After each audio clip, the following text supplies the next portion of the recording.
آج ہم بات کریں گے سیڈنس کے اوپر، پریشانی، مصیبتوں کے اوپر، جو لائف میں ہماری زندگی بالکل رک سی جاتی ہے، بند ہو جاتی ہے، کچھ سمجھ نہیں آتا کہ کہاں جائیں، کیا کریں. سو ڈونٹ بی سیڈ، یہ ہمارا آج کا ٹاپک ہے.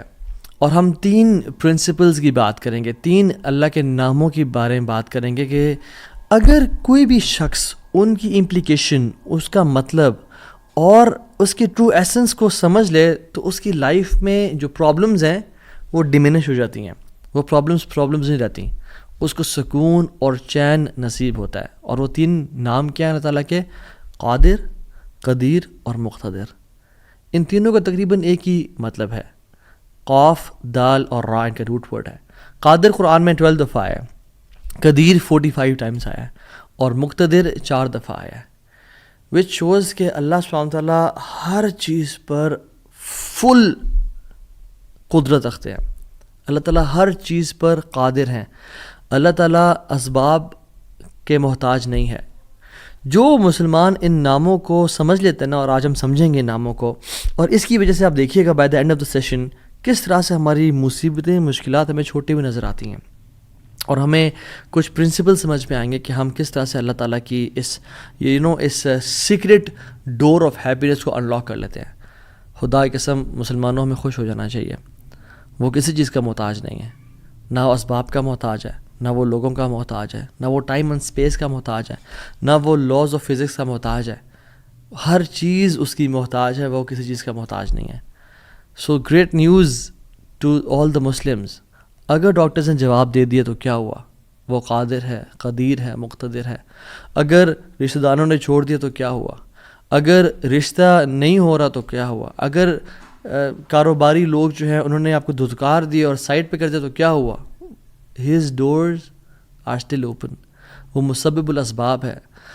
اللہ رب العالمین وہی ہیں جو یوسف کے دور میں تھے، جو ابراہیم کے دور میں تھے، جو موسیٰ کے دور میں تھے، جو عیسیٰ علیہ السلام کے دور میں تھے. اللہ رب العالمین وہی ہیں، اور وہ ہر چیز کو بدل سکتے ہیں. وہ ہر بند دروازہ کھول سکتے ہیں. مقتدر کا مطلب تو سبحان اللہ یہ ہوتا ہے کہ اس میں نا قدیر کی بھی بلاغت ہے، یعنی جو ہر چیز پر مکمل قدرت رکھتا ہے. آپ لے لیں مثالیں، یوسف علیہ السلام کی اگزامپل دیکھ لیں.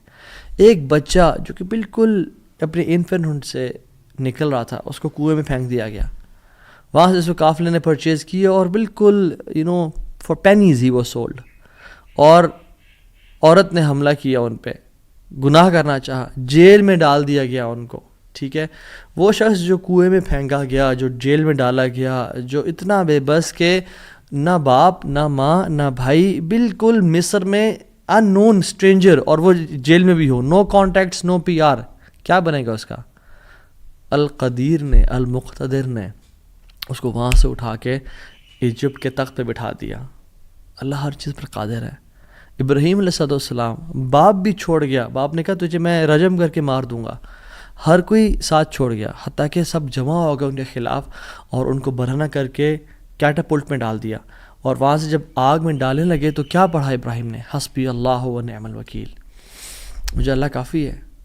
اور کیا ہی وہ نعم الوکیل، کیا بہترین دوست ہے، کیا بہترین کارساز ہے وہ.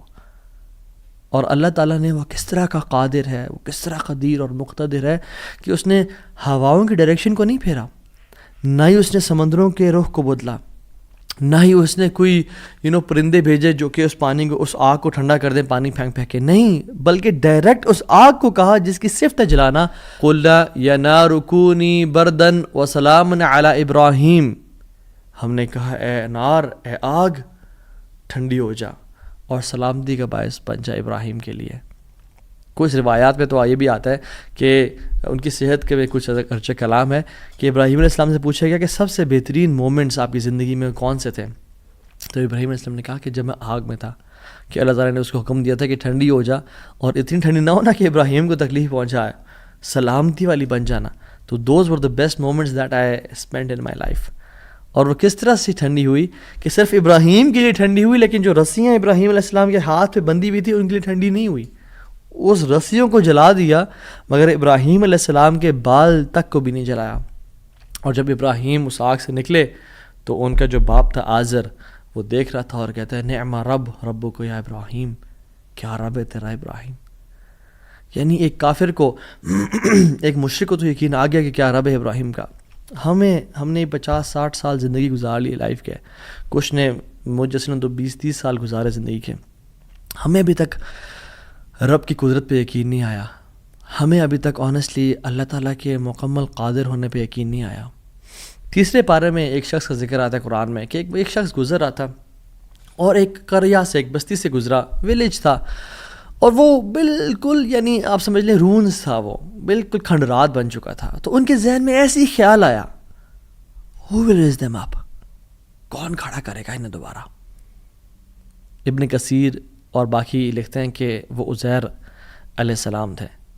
خیر نیورتھلیس اللہ تعالیٰ نے ان کو موت دے دی، اور موت دینے کے بعد جب اٹھایا تو کہا کہ کتنا عرصہ تم پڑے رہے ہو اس جگہ پہ؟ تو کہا کہ دن کا کچھ حصہ. اللہ تعالیٰ نے کہا کہ تم 100 سال مردہ رہے ہو یہاں پہ. اور ان کا جو حمار تھا، جو گدھا تھا، وہ پیرش ہو گیا. اس کو یعنی کھا کے کیڑے مکوڑے، مٹی نے اس کو ڈیکمپوز کر دیا. لیکن جو ان کا کھانا تھا، اللہ اکبر کیسا قادر ہے اللہ تعالیٰ.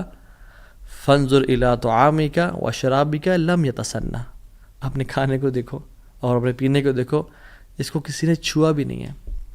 کھانا ہم باہر سے آرڈر کرتے ہیں، کچھ کھا لیں تو فریج میں نہ رکھیں، اور ایک دن گزر جائے تو وہ باسی ہو جاتا ہے، خراب ہو جاتا ہے. ایک دن کھانا برداشت نہیں کر سکتا، لیکن 100 years گزر گئے، کھانے کو کسی نے چھوا بھی نہیں. اور جو حمار تھا، جو گدھا تھا ان کا، وہ بالکل پیرش کر گیا اور ڈیکمپوز ہو گیا. اور عزیر علیہ السلام کے نظروں کے سامنے اللہ نے اس کو دوبارہ کھڑا کر دیا. کیا کہتے ہیں سب دیکھ کے، اللہ کی قدرت کے مناظر دیکھ کے، جب اللہ کی کامل قدرت دیکھی اور اتھارٹی اوور تھنگس دیکھی تو کیا کہا؟ قلنا اعلم ان اللہ علی کل شیء قدیر. قال اعلم ان اللہ علی کل شیء قدیر، میں جان گیا ہوں کہ اللہ تعالیٰ ہر چیز پر قادر ہے. واللہ العظیم میرے بھائیو اور بہنوں، اس سینٹنس میں نا بڑا مزہ ہے، بڑی لذت ہے، بڑا نشہ ہے. اگر انسان جان لینا کہ میرا رب ہر چیز پر قادر ہے تو خدا کی قسم ہماری پریشانیاں، ٹینشنز، انزائٹی سب ختم ہو جائے گی. تو آپ نے گھبرانا نہیں ہے انشاءاللہ، ٹھیک ہے.